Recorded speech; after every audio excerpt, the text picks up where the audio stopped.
એક સુંદર મજાનું ઘનઘોર જંગલ હતું. જંગલમાં હાથી, ગાય, ભેંસ, કાગડો, દીપડો, રીંછ, વરુ, ગધેડો, ચકલી, ખિસકોલી આમ ઘણા બધા પ્રાણી અને પંખીઓ રહેતા હતા. એ જંગલ હંમેશા હસતું અને ખિલખિલતું લાગતું. એ જંગલની પાસે એક નાનકડું ગામ હતું. એ નાના ગામની બાજુમાં એક મોટું આંબલીનું ઝાડ હતું. એ આંબલીની ઝાડની છાયામાં ઘણા પ્રાણી રમતા અને આરામ કરતા. એ ઝાડ પાસે 3 મિત્રો રહેતા હતા: મનુ કાચબો, ચીકુ ઉંદર અને ટપલી ચકલી. એ ત્રણેય વચ્ચે પાકી દોસ્તી હતી.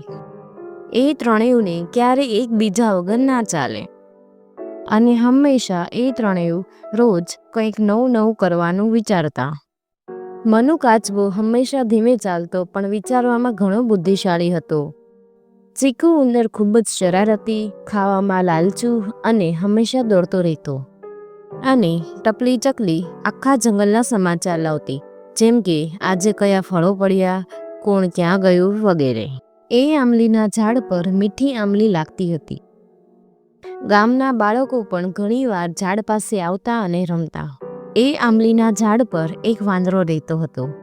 તેનું નામ કીકુ વાંદરો. પરંતુ કીકુ વાંદરો બહુ જ ચાલાક અને લાલચી હતો. હું બધાને કહેતો કે આ ઝાડ મારું છે, જે કોઈ આંબલી તોડશે એને હું દંડ આપીશ, અને આ આંબલી પણ ખાલી મારી જ છે. કીકુ વાંદરો તો એ આંબલીના ઝાડને પોતાનું કરીને જ રાખતો. જંગલના